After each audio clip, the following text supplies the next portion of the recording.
We got two things going on at the same time. The first is that the Americans have lost interest in supporting the global system, so it's spinning apart.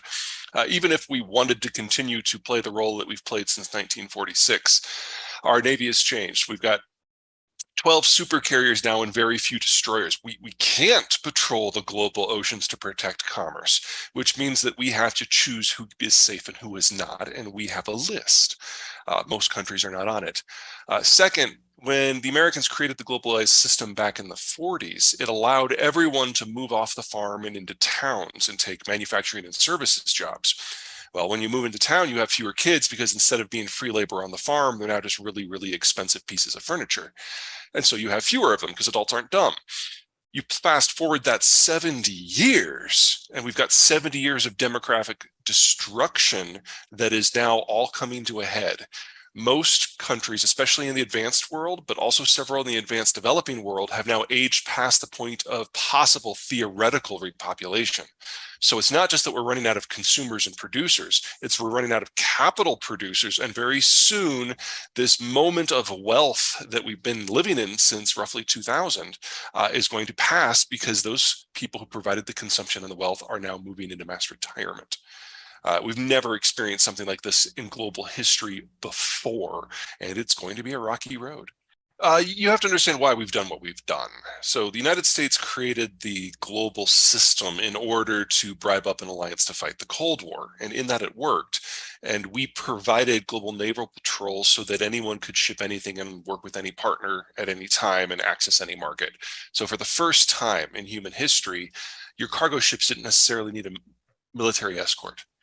And that meant that we went from having a few dozen of them to a few tens of thousands of them over the course of the next 70 years. But since the Cold War ended, the United States has steadily changed its naval disposition. So we're in the process right now of floating the new Ford class. They're the most powerful vessels ever used by it's the most powerful military platform used by any country in any era. We're going to have 4 of them.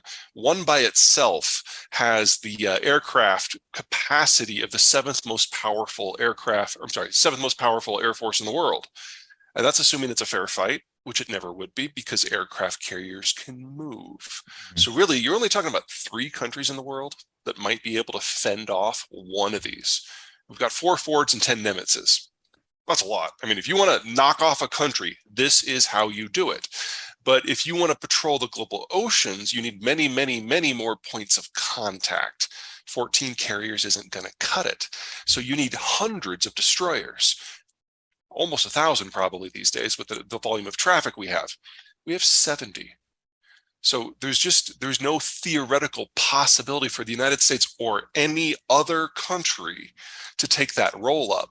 People like to talk about the Chinese having more ships than we do. Yes, but 90% of them are small, and 90% of them can't sail more than 1,000 miles from the coast. So they're useless in trade management. Well, in the shorter term, we're probably going to have a series of military conflicts, much like the Ukraine war, when local regional powers, whether out of desperation or opportunity, decide to carve out their own new sphere of influence, with the Americans largely gone. The Russians are starting in Ukraine. That is hardly the end of the story. There's about a dozen countries that they're going to be going after, assuming they are not defeated in Ukraine. In the case of the Chinese system, it means a collapse of the manufacturing model. Even if Xi didn't have an incredibly destructive force of personality that was destroying manufacturing in the country in real time, and even if the COVID vaccine in China worked, and even if China had a demographic structure that could survive the decade. All of these are kind of non-negotiable at this point, but let's assume for the moment that these are not problems. China is completely dependent upon global commerce for raw materials, especially energy and food, and then for merchandise exports to the wider world. And they're completely incapable of securing those routes themselves. So best case scenario for China is probably an 80% reduction in their standard of living and probably reduction of their population by half. They're the country that is going to suffer most from the deglobalized system.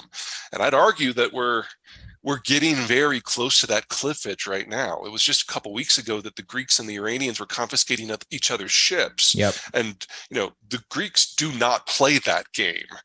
So to have a minor power that registers a lot of vessels now starting to get in on trade, enforcement isn't the right word. Let's call it non-integration. Gives you an idea of how far this has gone. If you're looking for the kind of the next step, the Europeans are no longer allowing their insurance firms to insure cargoes of Russian oil. Right. That's 95% of the insurance market that is no longer applied. So it is going to be up to individual sovereign nations to provide sovereign indemnification, which if you want to talk about something that would crash the Russian system and establish exactly what a sanction really means, can you imagine now one of the Western nations grabbing one of those ships when another country has offered the insurance policy? So they have to suck up the entire loss. I mean, you're talking multi-billions. This is going to get really interesting really fast. It's not just the Donbass. Mm-hmm. The Russians are hoping to reestablish a more defensive perimeter.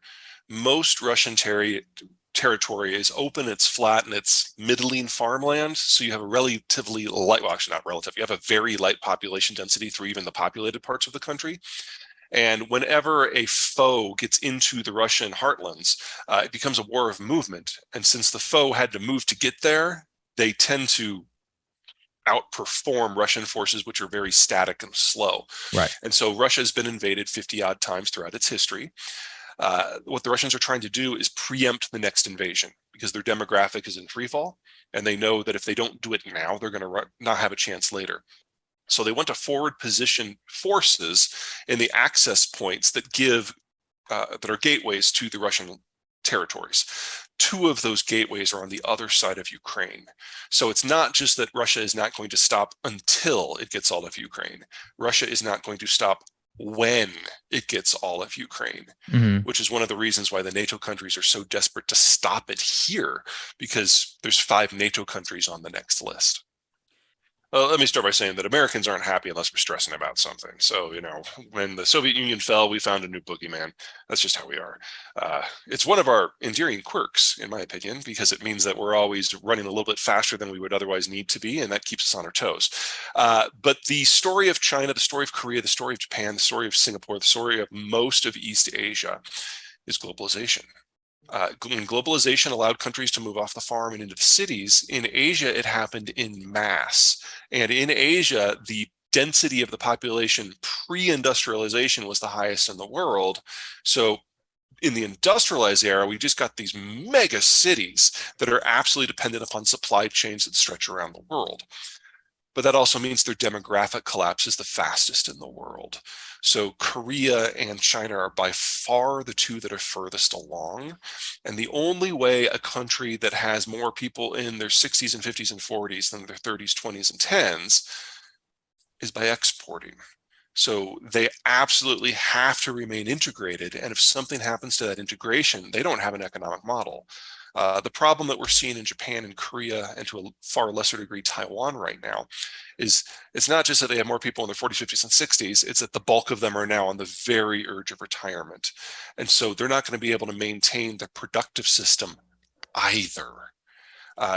This all breaks this decade. That's when all of these countries age into mass obsolescence. So we have already seen in China the fastest increases in wages over the last 22 years of any country in any era in all of history. There is no longer a manufacturing subsector in China that can't be done cheaper in North America. Mm. The only reason we still think of China as a manufacturing hub is because of the sunk cost of the industrial plant, and that's not insignificant. We can't replace that overnight. But every time something relocates from China, it has a better supply chain that's shorter, that's cheaper, that's closer to the end consumer and higher quality.